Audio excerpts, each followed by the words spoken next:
Motivational speaker Harshvardhan Jain की जीवनी और उनकी बायोग्राफी के बारे में बात करने वाले हैं। दोस्तों, आज मैं आपके साथ बात करने वाला हूं एक ऐसे इंसान के बारे में जिसका जीवन बचपन में बहुत ही रोमांचक रहा है और एवं जिसके साथ हमेशा से ही रोमांचक चीज़ें होती रही हैं। दोस्तों, मैं पूरे यकीन के साथ कह सकता हूं कि अगर आप इस जानकारी को पूरा सुनते हैं तो आपको उनकी ज़िंदगी के बारे में जानकर बहुत कुछ सीखने को मिलने वाला है। तो दोस्तों, मैं बात करने वाला हूं great MLM leader, motivational speaker और यूट्यूबर हर्षवर्धन जैन जी के बारे में। तो बिना समय को गवाए चलिए जानते हैं कि इनकी लाइफ स्टोरी के बारे में। दोस्तों, हर्षवर्धन सर का जन्म 1980 में जयपुर शहर से 18 किलोमीटर दूर एक गांव में स्थित एक मिडिल क्लास परिवार में हुआ था। हर्षवर्धन जैन के पिताजी जयपुर के डेयरी में डॉक्टर का काम करते थे, जो कि एक सरकारी नौकरी थी, और उनकी माताजी हाउसवाइफ थी।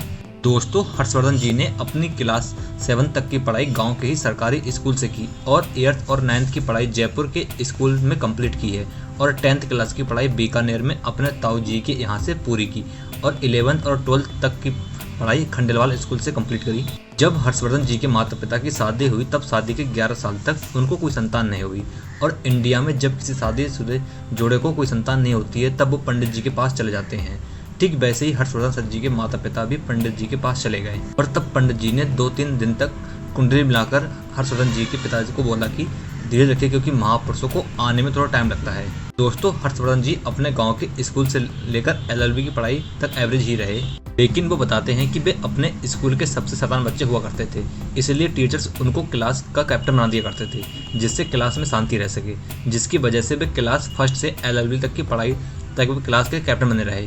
दोस्तों, हर्षवर्धन जी एक इंटरव्यू में बात करते हुए कहते हैं कि जब वे 3 या 4 साल के रहे होंगे तब वे अपने घर से 1 किलोमीटर दूर स्थित एक तालाब पर जाने लगे थे, जिसके वजह से 5-6 साल की उम्र में ही एक अच्छे तैराक बन चुके थे तथा वे गांव के बड़े बच्चों को देखकर उन्होंने पहले 4 से 8 फीट, फिर 10 से 15 फीट और उसके बाद 40 फीट के गहरे कुएं में तैरने की आदत डाल दी।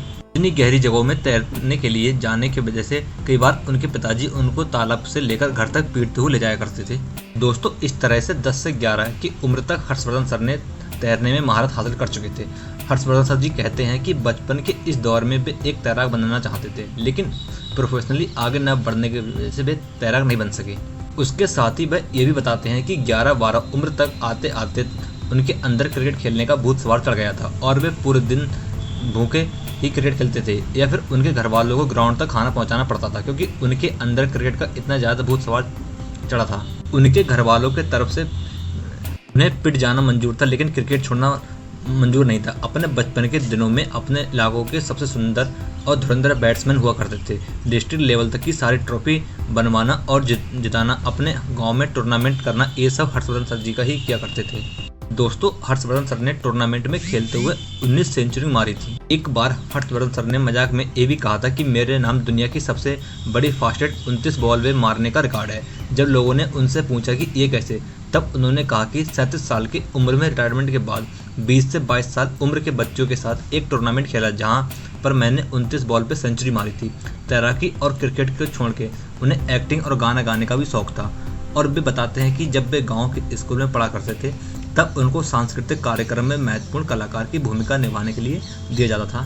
लेकिन दोस्तों, हर्षवर्धन सर का पढ़ाई लिखाई में ज़्यादा मन नहीं लगता था, क्योंकि उनके साथ सिर्फ क्रिकेट खेलने का भूत सवार चढ़ा था, जिसके परिणाम ये हुआ कि हर्षवर्धन सर जी 1st ईयर में फेल हुए। जब वे फेल हुए तभी उसी दिन से अपने स्कूटर की चाबी जो उनके कॉलेज जाने के लिए उनके पिताजी ने दी थी उसे उन्होंने वापस कर दिया और वे बस से ही कॉलेज जाने लगे, जहाँ पर उनको 3 रुपये पिताजी से मिलते थे।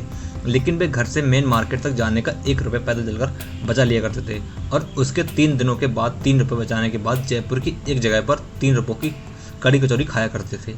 तो दोस्तों, BSc 1st ईयर में फेल होने के बाद उन्होंने दर्शन शास्त्र चुना और आगे की पढ़ाई दर्शन शास्त्र से ही खत्म की। दर्शन शास्त्र में उनकी काफ़ी इंटरेस्ट था, उसे पढ़ने में उन्हें काफ़ी मज़ा आया करता था। लेकिन जब साल 2000 में अपने कॉलेज के 2nd ईयर में थे तब उनके एक दोस्त ने उनसे आकर कहा कि चल अमेरिका की एक कंपनी आई है जो कि ज़िंदगी बदलने की बात कर रही है, हर्षवर्धन जैन नेटवर्क मार्केटिंग का सफ़र।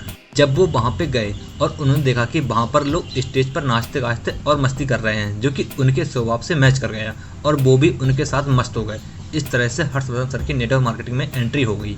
लेकिन नेटवर्क मार्केटिंग का सफ़र उनके लिए इतना आसान नहीं था। नेटवर्क मार्केटिंग में ज्वाइन होने के लिए 2 महीने तक वे रिश्तेदारों से सिर्फ ये कहते रहे कि आओ जुड़ जाओ, ज़िंदगी बदल जाएगी। लेकिन उनकी एक भी ज्वाइनिंग नहीं हुई तब उन्होंने अपने मेंटोर से जाकर वो सारी ट्रेनिंग ली जो एक कुशल नेटवर्क मार्केटर में होनी चाहिए। फिर उन्होंने सन 2000 में नेटवर्क मार्केटिंग में दिल से मेहनत की और फिर पीछे मुड़कर कभी नहीं देखा और फिर MLM इंडस्ट्री के ही रह गए। लेकिन सन 2006 में उनकी पहली कंपनी बंद होने की वजह से उनका सब कुछ फिर से जीरो हो गया। फिर उसके बाद उन्होंने दूसरी नई MLM कंपनी के साथ शुरुआत की और पहले से दोगुना कमाई की। लेकिन सन 2011 में कुछ मनी सर्कुलेशन करने वाली MLM कंपनी की वजह से सरकार ने सभी MLM कंपनी को बंद कर दिया। अब सन 2011 में अपनी इंडस्ट्री को बचाव के लिए हर्षवर्धन सर को 37 दिनों के लिए जेल जाना पड़ा था। और हर्षवर्धन सर बताते हैं कि उन 37 दिनों में उन्होंने जेल में बैठे बैठे 70 किताबें पढ़ ली थी जो शायद वो बाहर रहते तो कभी नहीं पढ़ पाते। दोस्तों, वो कहते हैं ना, खराब परिस्थितियों में भी मौके ढूंढ लिया करते हैं और हर्षवर्धन सर भी उन्हीं खुशकिस्मत लोगों में से एक हैं। हर्षवर्धन सर और उनके जैसे अन्य लोगों के प्रयास से सन 2016 में भारतीय सरकार ने MLM कंपनी के ऊपर गाइडलाइंस बनाई जिससे MLM कंपनी को भारत में कानूनी दायित्व मिल गया था। दोस्तों, आज Harshvardhan Jain sir MLM lifestyle company के टॉप अर्नर्स हैं एवं अचीवर्स हैं। अब उनके पास मर्सिडीज और BMW जैसी शानदार कारें और बंगले हैं और अब वो अपने मोटिवेशनल सेमिनार में लोगों को अपने जीवन में सही संस्कारों को अपनाकर आगे बढ़ने के लिए प्रेरित करते हैं। दोस्तों, आज YouTube पर भी हर्षवर्धन सर की बहुत अच्छी फैन फॉलोइंग है और उनके YouTube चैनल पर अभी 1 मिलियन से भी ज़्यादा सब्सक्राइबर हैं। दोस्तों, क्या आप हर्षवर्धन सर के मोटिवेशनल वीडियो को देखते हैं या नहीं? हमें नीचे कमेंट बॉक्स में कमेंट करके जरूर बताएं और साथ में ये भी बताएं कि आपको हर्षवर्धन जैन सर की बायोग्राफी कैसी लगी।